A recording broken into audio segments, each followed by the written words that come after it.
Cell वह परिवहन व्यवस्था जो विद्युत ऊर्जा को रासायनिक ऊर्जा में और रासायनिक ऊर्जा को विद्युत ऊर्जा में रूपांतरित करता है, सेल कहलाता है। तो इससे समझ में आ रहा है, इस परिभाषा से स्पष्ट हो रहा है कि सेल दो प्रकार का होता है, एक विद्युत ऊर्जा को रासायनिक ऊर्जा बदलने वाला और एक रासायनिक ऊर्जा को विद्युत ऊर्जा। तो इस आधार पर दो प्रकार का सेल हो गया, विद्युत रासायनिक सेल, विद्युत अपघटनी सेल। विद्युत रासायनिक सेल रासायनिक ऊर्जा को विद्युत ऊर्जा बदलता है और विद्युत अपघटनी सेल विद्युत ऊर्जा को रासायनिक ऊर्जा।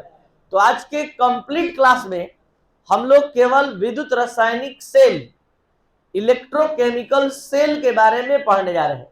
लेकिन इलेक्ट्रोकेमिकल सेल पढ़ने से पहले कुछ बेसिक जानकारी जो हम पिछले लेक्चर में भी दिए थे, आज फिर दोबारा देकर तब प्रारंभ करना चाहते हैं ताकि कोई कमी न रहे। सबसे पहला है जो शब्द वो है अर्ध सेल कि अर्ध सेल क्या होता है। अर्ध सेल क्या होता है? वह प्रायोगिक व्यवस्था जिसमें किसी धातु के छड़ को उसी के लवण के घोल में, धातु के छड़ को उसी के लवण के घोल में डुबा दिया जाता है। ठीक है, किसी धातु के छड़ को उसी के लवण के घोल में डुबा दिया जाता है। जैसे जिंक का छड़ लिए और Zn4 का मोलर घोल लिए, तो ये कहलाएगा जिंक अर्ध सेल। अगर आपको मन है कि नहीं हम चांदी का अर्ध सेल बनाएं, तो आप यहाँ पर चांदी का छड़ लेंगे यानी Ag लेंगे और इसी धातु का लवण, इसी धातु के लवण का घोल लेंगे AgCl या AgNO3। तो ये है प्रायोगिक व्यवस्था अर्ध सेल का। तो वह प्रायोगिक व्यवस्था जिसमें किसी धातु के छड़ को उसी धातु के लवण के घोल में डुबाया जाता है, तो ये प्रायोगिक व्यवस्था अर्ध सेल कहलाती है। When a metallic rod is dipped into its own salt solution, then this complete experimental setup is called half cell। Half माने आधा और सेल। तो ये जो हम विद्युत रासायनिक सेल आगे स्टार्ट करने वाले हैं, इस तरह का दो अर्ध सेल होता है, इसलिए एक अर्ध सेल को हाफ सेल के नाम से जानते हैं। और हाफ सेल में कुछ नहीं, किसी धातु का छड़ होता है और उसको उसी धातु के लवण के घोल में, जैसे आप धातु का छड़ लिए कॉपर का और यहाँ पर इसका लवण CuSO4, ठीक है, या CuCl2, कोई भी सॉल्ट लेना है, लवण लेना है। और सॉल्ट क्या होता है? धातु का क्लोराइड, धातु का कार्बोनेट, धातु का सल्फेट। जैसे धातु का क्लोराइड मतलब सोडियम क्लोराइड, पोटेशियम क्लोराइड। धातु का कार्बोनेट मतलब सोडियम कार्बोनेट, कैल्शियम कार्बोनेट। धातु का सल्फेट मतलब जिंक सल्फेट, कॉपर सल्फेट। धातु का नाइट्रेट मतलब सिल्वर नाइट्रेट, पोटेशियम नाइट्रेट। तो ये सब लवण होता है। तो एक लाइन में धातु का क्लोराइड, नाइट्रेट, सल्फेट, कार्बोनेट, ये सब लवण होता है। तो उसी धातु के लवण के घोल में जब आप डुबाएंगे तभी पूरी प्रायोगिक व्यवस्था अर्ध सेल कहलाएगी। तो ये था अर्ध सेल का नॉलेज। अब आपको इस अर्ध सेल पर दो तरह का रिएक्शन देखने के लिए मिलेगा, एक का नाम है ऑक्सीकरण और एक का नाम है अवकरण। तो दोनों का कमी, जो नॉलेज का कमी है वो पूरा कर लीजिए ताकि तब विद्युत रासायनिक सेल। आज आप क्या पढ़ने जा रहे हैं? आपके घर में जो बैटरी इन्वर्टर का इस्तेमाल होता है, इन्वर्टर का जो बैटरी होता है वो किस तरह से फंक्शन करता है, कैसे कोई विद्युत रासायनिक सेल में रासायनिक ऊर्जा को विद्युत ऊर्जा में रूपांतरित की जाती है, लगातार कैसे वो पोटेंशियल जनरेट करता है, लगातार कैसे करंट का सप्लाई करता है, ये सारा फंक्शन आज आप सीख जाएंगे क्लास समाप्त होते होते। तो यहाँ पर पहले बेस तैयार कर ले, सब कुछ बता दे, कोई कमी न रहे। तो पहला शब्द है ऑक्सीकरण, दूसरा शब्द है अवकरण। जहां इलेक्ट्रॉन का त्याग होता है, जिस प्रोसेस में इलेक्ट्रॉन का लॉस होता है उसे ऑक्सीडेशन कहते हैं। और जहां ग्रहण होता है, पिछले क्लास में हम आवेश संतुलन के लिए भी समझाए थे, आज फिर समझाते हुए लेके चल रहे हैं। जैसे x arrow, x plus plus, आवेश संतुलन के लिए लिखते प्लस ई है, लेकिन वैल्यू अब इधर बाईं ओर आवेश शून्य है और दाईं ओर आवेश +2 है। तो आवेश संतुलन के लिए एक ही सहारा है, इलेक्ट्रॉन। लिखते हैं प्लस ई, वैल्यू तो इधर आवेश शून्य, इधर +2, तो +2e। तो इससे क्या हुआ? +2 और -2 0। ध्यान देंगे, Zn plus plus Zn aqueous या Zn ले लिए सॉलिड, और यहाँ पर ये Zn प्लस प्लस में कन्वर्ट हुआ, तो आप इसी तरह से समझ सकते हैं कि +2e करेंगे। Cu प्लस प्लस एक्वस, ठीक है, और ये बदल रहा है Cu सॉलिड में, तो उससे आपको कोई मतलब नहीं है। एक्वस सॉलिड से मतलब केवल चार्ज से है। +2 है, इधर 0 है, तो हम यहाँ पर क्या करेंगे, +2e। +2e का मतलब तो 0 = 0। अब इसके बाद मान लीजिए x माइनस माइनस माइनस है, और इधर एरो के बाद x केवल माइनस है, तो इधर -3 है, -1 है, ठीक है, तो इधर +2e लिखने पर -2 -3 नहीं, हाँ 3 बोतल वहां रखा हुआ है, उसमें दे देंगे, तो -3, ध्यान देंगे, -3 इधर भी हो गया, ठीक है, और -3 इधर भी हो गया, दोनों -3 = -3 हो गया।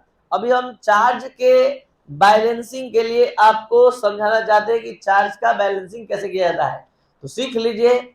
अगर हम इसको बैलेंस करना चाहते हैं तो इधर आवेश कितना है, +3, इधर आवेश कितना है, क्या करें, किधर करें, कितना करें, तो +3e लिख रहे +3, लेकिन वैल्यू कट गया, समझ में आ रहा है। तो ये था आवेश का संतुलन, जिसके संतुलन हेतु ई जोड़ा जाता है, लिखते हैं +e, वैल्यू -1 होता है। अब आपको दो शब्द दे रहे हैं, जहां इलेक्ट्रॉन का त्याग देखेंगे वहां ऑक्सीकरण बोलेंगे, जहां ग्रहण देखेंगे अवकरण। त्याग कैसे देखेंगे, एरो के बाद इलेक्ट्रॉन आएगा तो कहिएगा त्याग ऑक्सीकरण, एरो के पहले देखिएगा तो अवकरण। बोलिए,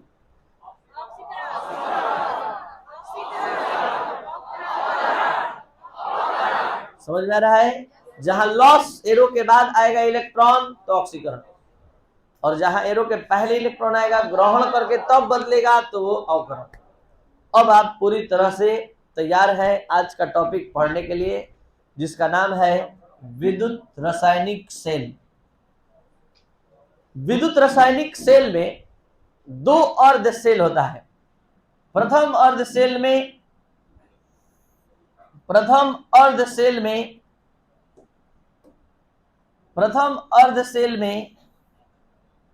जिंक के छड़ को ZnSO4 के मोलर घोल में डुबाया जाता है। फिर से विद्युत रासायनिक सेल गैल्वेनिक सेल के नाम से जाना जाता है, और यहाँ ये 2 अर्ध सेल से बना होता है। प्रथम अर्ध सेल में जिंक का छड़ ZnSO4 के मोलर घोल में डूबा होता है। मोलर घोल का अर्थ है कि 1 लीटर में 1 मोल, 1 मोल का अर्थ है उसके अणु भार के बराबर तौलकर।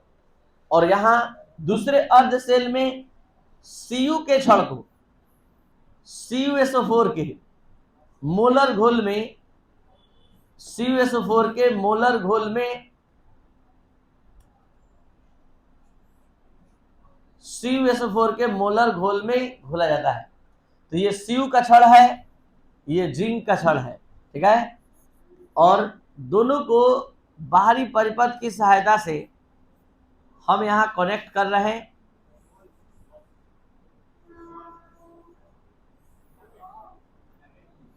ठीक है, ध्यान दिया जाए।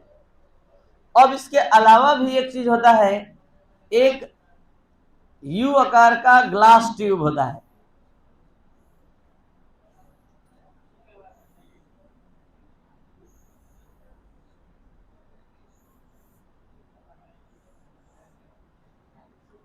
जिसमें 2 चीज भरे होते हैं इस यू आकार के ग्लास ट्यूब में। इसको हम लोग सॉल्ट ब्रिज कहते हैं। सॉल्ट ब्रिज, सॉल्ट माने लवण और ब्रिज माने सेतु, लवण सेतु, ध्यान दिया जाए। तो ये पूरा जो देख रहे हैं यही विद्युत रासायनिक सेल है। इसमें 2 अर्ध सेल है, एक जिंक का और एक कॉपर का, और इस दोनों को एक लवण सेतु से भी जोड़ा गया है, जिसमें 2 पदार्थ स्थित होते हैं। एक होता है अगर अगर, और एक होता है इसके साथ कोई विद्युत अवघट्ट KNO3। सबका रोल पता चलेगा जब इसके फंक्शन को पढ़ेंगे। अभी फिलहाल बनावट को आप देख रहे हैं, इसका बनावट कैसे कैसे होता है। तो ये है आपका विद्युत रासायनिक सेल का बनावट। अब हम इसके फंक्शन को धीरे धीरे आपके सामने रखने जा रहे हैं, कैसे ये बैटरी फंक्शन करता है, कैसे करंट पोटेंशियल जनरेट करता है, कैसे इलेक्ट्रॉन का फ्लो होता है, सब कुछ देखिए। तो इस विद्युत रासायनिक सेल में दो अर्ध सेल है। प्रथम अर्ध सेल में जिंक के छड़ को Zn4 के मोलर घोल में और द्वितीय अर्ध सेल में Cu के छड़ को CuSO4 के मोलर घोल में डुबाया गया है।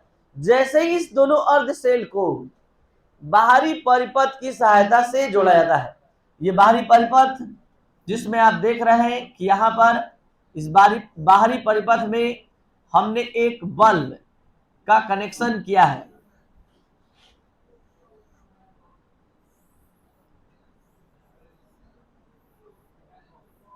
ठीक है, तो इलेक्ट्रॉन का फ्लो आप लोग फिजिक्स से पढ़ कर आए हैं कि इलेक्ट्रॉन का फ्लो जिस डायरेक्शन में होता है, करंट का फ्लो जस्ट अपोजिट डायरेक्शन में होता है। तो पहले इलेक्ट्रॉन का फ्लो दिखाई देगा, उसके बाद करंट दिखाई देगा। होता क्या है कि जैसे ही हम बाहरी परिपथ की सहायता से दोनों अर्ध सेल को जोड़ते हैं, तो जोड़ते ही इस दोनों में अधिक अभिक्रियाशील धातु, जिंक और कॉपर में अधिक अभिक्रियाशील धातु होता है जिंक। धातु की अभिक्रियाशीलता इलेक्ट्रॉन के त्याग से मापी जाती है और अधातु की अभिक्रियाशीलता इलेक्ट्रॉन के ग्रहण से। यहाँ जिंक अधिक अभिक्रियाशील है कॉपर से, इसलिए जिंक और कॉपर में जल्दी से इलेक्ट्रॉन प्रदान करेगा कौन? जिंक। तो यहाँ पर जिंक जो परमाणु है, जिंक जो रड पर का परमाणु है, वो आयन बनकर यानी अपना इलेक्ट्रॉन यहीं छोड़कर इस घोल में आयन बनकर जाता है। जरा ध्यान दिया जाए एक चीज और, इस घोल में दो आयन है, कौन कौन? Zn++ और SO4। तो होता क्या है कि जैसे ही हम इलेक्ट्रिक सर्किट से यहां दोनों को कनेक्ट करते हैं, जिंक रड पर, एक बार फिर से बता दें कि रड पर जिंक का उदासीन परमाणु है जिसका एटॉमिक नंबर परमाणु संख्या 30 होता है। अगर आपसे पूछेंगे कि इसमें कुल इलेक्ट्रॉन कितने हैं तो 30, लेकिन जो घोल में है जिंक वो जिंक आयन है और जिंक आयन उसमें इलेक्ट्रॉन 28 है। शर्त है रड पर रहना है तो एटम बनकर, घोल में रहना है तो आयन बनकर। अगर कोई एटम घोल में जाना चाहता है तो अपना 2 इलेक्ट्रॉन यहीं छोड़ेगा और तब आयन बनकर घोल में जाएगा। तो एक बार फिर से, जिंक और कॉपर में अधिक अभिक्रियाशील धातु कौन है? जिंक। तो जिंक अपना इलेक्ट्रॉन का रड पर त्याग करके 2 इलेक्ट्रॉन का घोल में जाना शुरू करता है। सोचिए बार बार ये प्रोसेस जारी रहे, लगातार जिंक एटम जिंक आयन बनकर घोल में जाए, तो इस रड पर इलेक्ट्रॉन की अधिकता हो जाएगी और ये इलेक्ट्रॉन एक्सटर्नल वायर से होते हुए पहुंच जाएगा कॉपर रड पर। अब कॉपर रड पर क्या स्थिति है जरा देखा जाए, ध्यान दिया जाए। कॉपर रड के चारों तरफ 2 तरह के आयन हैं घोल में। पहला Cu++ और SO4 चारों तरफ स्थित है। जैसे ही ये आए हुए इलेक्ट्रॉन के कांटेक्ट में, एक चीज बताइए, इस रड पर इस अर्ध सेल में जो काम हुआ है उसमें इलेक्ट्रॉन का त्याग हुआ कि ग्रहण? किसने त्याग किया? आयन ने कि एटम ने? एटम ने त्याग किया और कहां बदल के गया? तो जो आप हिंदी में समझ रहे हैं उसी को केमिस्ट्री के भाषा में ट्रांसलेट कीजिए। जिंक ठोस अवस्था में था उदासीन परमाणु के केस में, और ये आयन बन के जब घोल में गया तो अपने 2 इलेक्ट्रॉन को त्याग करके गया। तो ये अपने अर्ध सेल पर कौन सा रिएक्शन प्रदर्शित किया? ऑक्सीकरण की अवकरण। और इस अर्ध सेल पर जो इलेक्ट्रॉन बाहरी परिपथ से होते हुए यहाँ आ गया है, वो इस कॉपर आयन के ज्यों ही संपर्क में आता है, जो इस घोल में Cu++ का आयन है, ज्यों ही इस इलेक्ट्रॉन के संपर्क में आता है, ये आयन बहुत तेजी से इस आए हुए इलेक्ट्रॉन को तेजी से ग्रहण करता है और ग्रहण करने के बाद उदासीन कॉपर परमाणु में बदल जाता है। अब बताइए जब ये 2 इलेक्ट्रॉन ग्रहण कर लिया, उदासीन परमाणु में बदल गया, तो इसका स्थान कहाँ है? रड पर, क्योंकि रड पर उदासीन परमाणु होता है और घोल में, तो घोल में स्थित Cu++ आयन जो ही रड पर आए हुए इलेक्ट्रॉन के संपर्क में आता है, वो तुरंत वो आयन एटम में कन्वर्ट हो जाता है और Cu रड पर जाकर मुक्त हो जाता है, एटम बनकर, उदासीन परमाणु बनकर। तो बार बार यहाँ इलेक्ट्रॉन का प्रोडक्शन होता है, इलेक्ट्रॉन का त्याग होता है, और वो इलेक्ट्रॉन इस बाहरी तार से होते हुए कॉपर के छड़ पर पहुंचता है। कॉपर के छड़ पर, छड़ के चारों ओर स्थित जो कॉपर आयन है, वो इस इलेक्ट्रॉन को ग्रहण करते हैं और ग्रहण करके उदासीन परमाणु बनकर रड पर मुक्त हो जाते हैं। तो हम एक क्वेश्चन आपसे करना चाहते हैं कि लगातार ये काम जारी रहेगा तो कौन सा छड़ मोटा होता जाएगा, कौन पतला होता जाएगा? Cu का छड़ क्या होगा? मोटा होता जाएगा। और जिंक का छड़, तो लगातार इलेक्ट्रॉन का प्रवाह जिंक छड़ से कॉपर छड़ की ओर हो रहा है, और इलेक्ट्रॉन के सतत प्रवाह को आप विद्युत धारा कहते हैं। तो जब इलेक्ट्रॉन का प्रवाह जिंक से कॉपर की ओर होने लगा, तो विद्युत धारा का प्रवाह कॉपर से, अगर आपको फैन चलाना है, बल्ब जलाना है, तो आप प्लस कहाँ जुड़ेंगे? कॉपर, और माइनस कहाँ जुड़ेंगे? पहली बार आपको ये बताया जा रहा है कि एनोड ऋणात्मक होता है। यहाँ एनोड पर ऋणात्मक होने का कारण है, इस एनोड पर मतलब इलेक्ट्रॉन की अधिकता है, इलेक्ट्रॉन डेंसिटी अधिक है। आपको एक कोडवर्ड हम बताने जा रहे हैं, ये कोडवर्ड है लोन। लेफ्ट में जो भी हाफ सेल होता है उस पर ऑक्सीडेशन होता है, ऑक्सीकरण होता है, और वो एनोड की तरह काम करता है, और वो हमेशा निगेटिव होता है। क्या होता है? निगेटिव होता है। तो ये निगेटिव होता है। तो यहां ध्यान दिया जाए कि लेफ्ट में जो होता है हाफ सेल, वो ऑक्सीकरण का काम करवाता है, इलेक्ट्रॉन के लॉस का, और वो एनोड होता है और वो निगेटिव होता है। तो राइट में जो होगा वो क्या होगा? उस पर रिडक्शन होगा, और वो एनोड ना होकर कैथोड होगा, और निगेटिव ना होकर। तो लगातार इलेक्ट्रॉन डेंसिटी अधिक होने से विद्युत रासायनिक सेल में एनोड ऋणात्मक होता है, जबकि आज तक 9th-10th से आप पढ़ते आ रहे हैं कि एनोड धनात्मक होता है, कैथोड ऋणात्मक। और यहाँ अपोजिट हो गया, यहाँ इलेक्ट्रॉन का फ्लो जिंक से कॉपर की ओर हो रहा है, और विद्युत धारा का फ्लो कॉपर से जिंक। यही कारण है कि आपको प्लस इससे जोड़ना होगा और माइनस इससे। अब आइए आपको बता दें कि इसकी पूरे विद्युत रासायनिक सेल में एक चीज और है, लवण सेतु, सॉल्ट ब्रिज। सब चीज का फंक्शन जान गए, इसका भी नहीं जाने। आपको बता दें कि आपका ये बनाया हुआ विद्युत रासायनिक सेल कुछ ही घंटों में काम करना बंद कर देगा। क्यों काम करना बंद करेगा, पहले ये जानिए, फिर इसके निराकरण का उपाय जानिए। जो हम सॉल्ट ब्रिज लगा के रखे हैं उसका काम जानिए कि वो ही इस दिक्कत से मुक्ति दिलाएगा। तो यहां पर आपको बता दें कि प्रथम अर्ध सेल में ध्यान देंगे, प्रथम अर्ध सेल में जिंक का छड़ डूबा है ZnSO4 के घोल में। होगा क्या? बार बार जिंक एटॉम आयन बन के घोल में जाएगा। तो घोल में 2 आयन है, इस 2 आयन में कौन सा आयन अधिक हो जाएगा? तो इस रड के चारों ओर अधिक से अधिक कौन आयन मिलेगा? Zinc ion.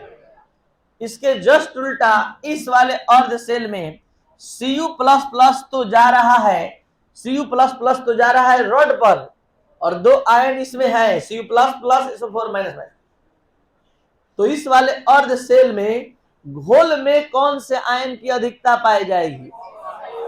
SO4- की, क्योंकि Cu++ तो रड पर चला गया। तो घोल में कौन सा आयन ज्यादा बच गया?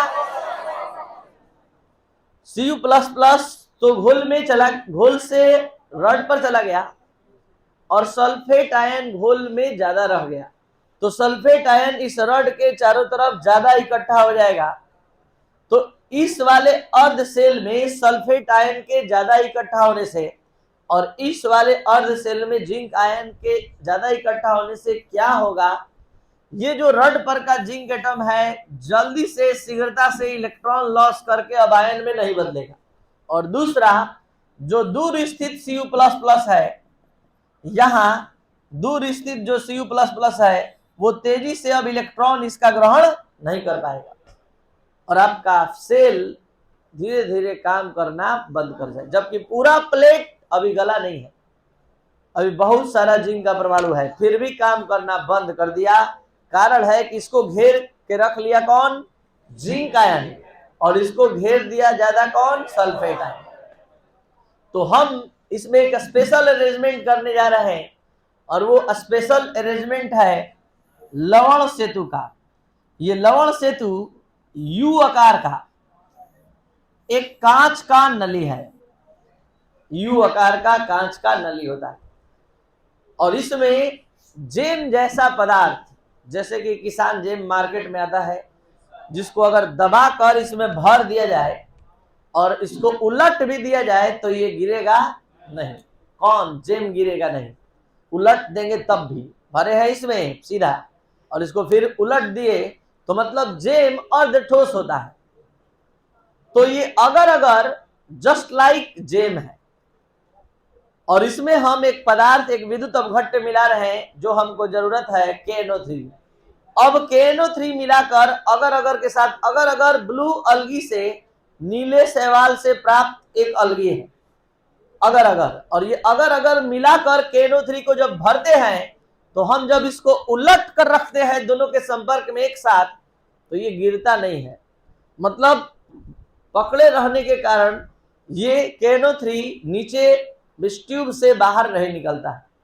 तो अगर का काम है, जेम का जो काम है वो काम बांधे रखना, ट्यूब में से बाहर नहीं निकलने देगा। और मेन पदार्थ हमारा कौन है, KNO3।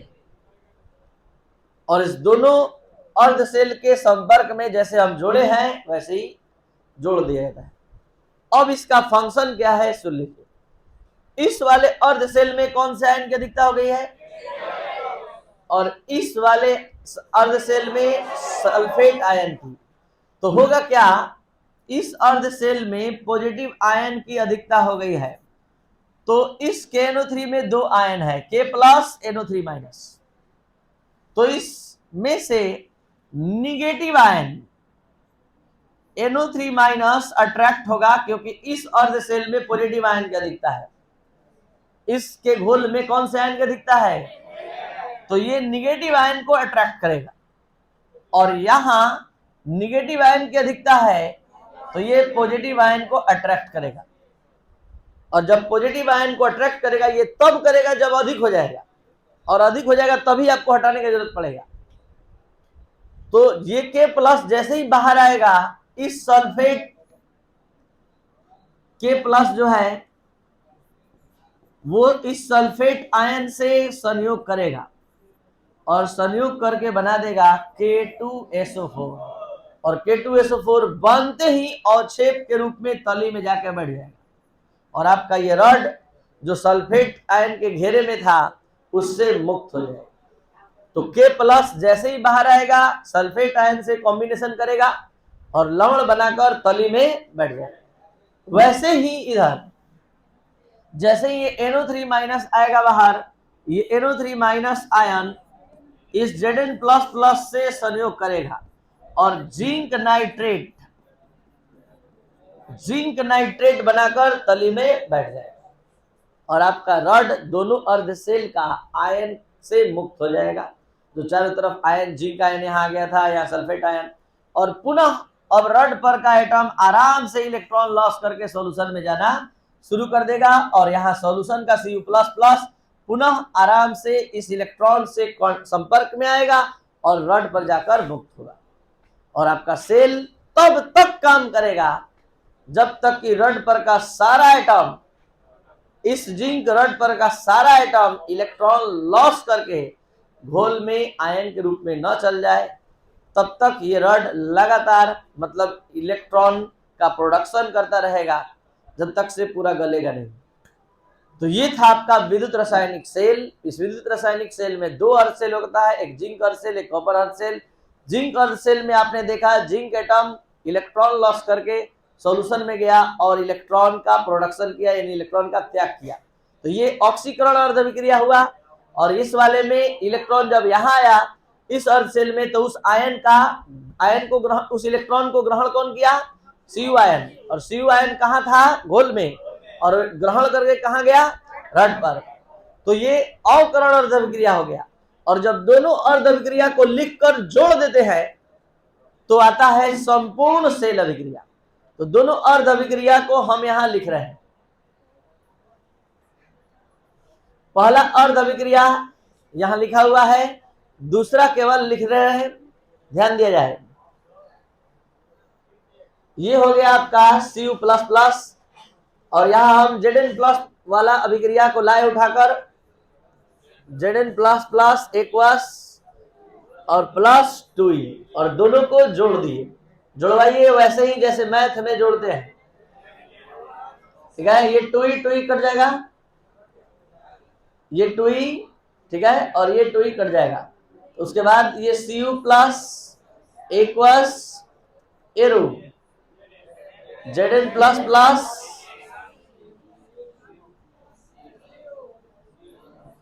Aqueous +Cu solid. तो यहां ध्यान देंगे, एक होता है ऑक्सीकरण अर्ध अभिक्रिया, एक होता है अवकरण अर्ध अभिक्रिया। दोनों के जोड़ से जो अभिक्रिया आता है उसको कहते हैं संपूर्ण सेल अभिक्रिया। अब आप सभी स्टूडेंट 5 मिनट में शुरू से अंत तक इलेक्ट्रोकेमिकल सेल के पूरे फंक्शन को ध्यान से सुनेंगे। उसके बाद अगले 5 मिनट आप बताएंगे जो हम पूछेंगे, जिससे आपका पूरा कॉन्सेप्ट आपके माइंड में सेव हो जाए। विद्युत रासायनिक सेल, इलेक्ट्रोकेमिकल सेल एक ऐसी प्रायोगिक व्यवस्था, जो भी बोलेंगे दिखेगा, एक ऐसी प्रायोगिक व्यवस्था जो रासायनिक ऊर्जा को विद्युत ऊर्जा में रूपांतरित करता है, विद्युत रासायनिक सेल कहलाता है। विद्युत रासायनिक सेल में दो अर्ध सेल होते हैं, जिंक अर्ध सेल, एक कॉपर अर्ध सेल। जिंक अर्ध सेल में जिंक का छड़ Zn4 के मोलर घोल में डूबा होता है। कॉपर अर्ध सेल में Cu का छड़ CuSO4 के मोलर घोल में डूबा होता है। इसके बाद इस दोनों अर्ध सेल को हम लवण सेतु से जोड़ते हैं, जिसमें अगर अगर और KNO3 या KCl का विद्युत अपघट्य भरा होता है। जैसे ही इस दोनों अर्ध सेल को एक बाहरी परिपथ की सहायता से जोड़ते हैं, जिंक अधिक अभिक्रियाशील होने के कारण इलेक्ट्रॉन का त्याग करने लगता है, जो मतलब जिसका इलेक्ट्रॉन बाहरी परिपथ से होते हुए कॉपर के अर्ध सेल, कॉपर के रड पर पहुंचता है। वहां कॉपर के रड के संपर्क में स्थित जो कॉपर आयन है उस इलेक्ट्रॉन को ग्रहण करते हैं और ग्रहण करके वो कॉपर उदासीन परमाणु के रूप में रड पर मुक्त होते हैं। इस प्रोसेस से क्या होता है, इलेक्ट्रॉन का प्रवाह जिंक इलेक्ट्रोड से कॉपर इलेक्ट्रोड की ओर होता है। और जैसा कि आप जानते हैं इलेक्ट्रॉन के सतत प्रवाह को ही विद्युत धारा कहते हैं। तो करंट का सप्लाई यहाँ स्टार्ट हो जाता है, प्रारंभ हो जाता है। तो इलेक्ट्रॉन का प्रवाह अगर जिंक से कॉपर की ओर हो रहा है तो विद्युत धारा का प्रवाह कॉपर से। अब यहां पर प्रथम अर्ध सेल की अभिक्रिया, प्रथम अर्ध सेल का फंक्शन क्या है? प्रथम अर्ध सेल में जिंक का परमाणु आयन बनकर घोल में जाता है और इस प्रक्रिया में इलेक्ट्रॉन का त्याग करता है, इसलिए इसको कहते हैं ऑक्सीकरण अर्ध सेल। और द्वितीय अर्ध सेल में कॉपर आयन जो घोल का होता है वो इलेक्ट्रॉन ग्रहण करके रड पर मुक्त होता है और इस प्रक्रिया में इलेक्ट्रॉन का ग्रहण होता है, इसलिए इस अर्ध सेल का नाम अवकरण अर्ध सेल हो जाता है। अब इस पूरे सेल में दो रिएक्शन हुआ, एक ऑक्सीकरण अर्ध अभिक्रिया, एक अवकरण अर्ध अभिक्रिया। ये है ऑक्सीकरण अर्ध अभिक्रिया और ये है अवकरण। जब दोनों को एक साथ जोड़ते हैं तो संपूर्ण सेल अभिक्रिया नेट सेल रिएक्शन प्राप्त होता है। इस नेट सेल रिएक्शन को देखने से पता चलता है कि एक अर्ध सेल में इलेक्ट्रॉन का प्रोडक्शन हो रहा है तो एक अर्ध सेल में इलेक्ट्रॉन का यूज हो रहा है। और इस तरह से करंट का फ्लो लगातार सर्किट में बना रहता है और बना रहे, इसके लिए हम एक और चीज इसमें लवण सेतु जोड़ते हैं। इस लवण सेतु के बारे में हमने बताया कि लवण सेतु एक यू आकार का ग्लास, कांच का नली होता है, जिसमें अगर अगर और KNO3 भरा होता है। ये अगर अगर जेम जैसा पदार्थ होता है जिसका काम विद्युत अवघट्ट को मतलब बाहर गिरने से रोकना है। अब KNO3 जैसे ही हम इस यू आकार के ट्यूब को पलट कर इस दोनों के संपर्क में जोड़ते हैं तो KNO3 गिरता नहीं है उसमें से। अब इस KNO3 में दो आयन मौजूद है, K प्लस NO3 माइनस। ये K प्लस धनात्मक आयन है, NO3 माइनस ऋणात्मक आयन। जब इस अर्ध सेल में धनात्मक आयन की अधिकता हो जाती है तो ऋणात्मक आयन को आकर्षित करता है। इस अर्ध सेल में जब ऋणात्मक आयन की अधिकता हो जाती है तो इसमें से धनात्मक आयन K प्लस को आकर्षित करता है और ये एक लवण बनाकर अवक्षेपित हो जाता है, जिससे हमारा फिर से ये सेल जो है कार्यरत हो जाता है। तो ये था आपका कंप्लीट एक्सप्लेनेशन विद्युत रासायनिक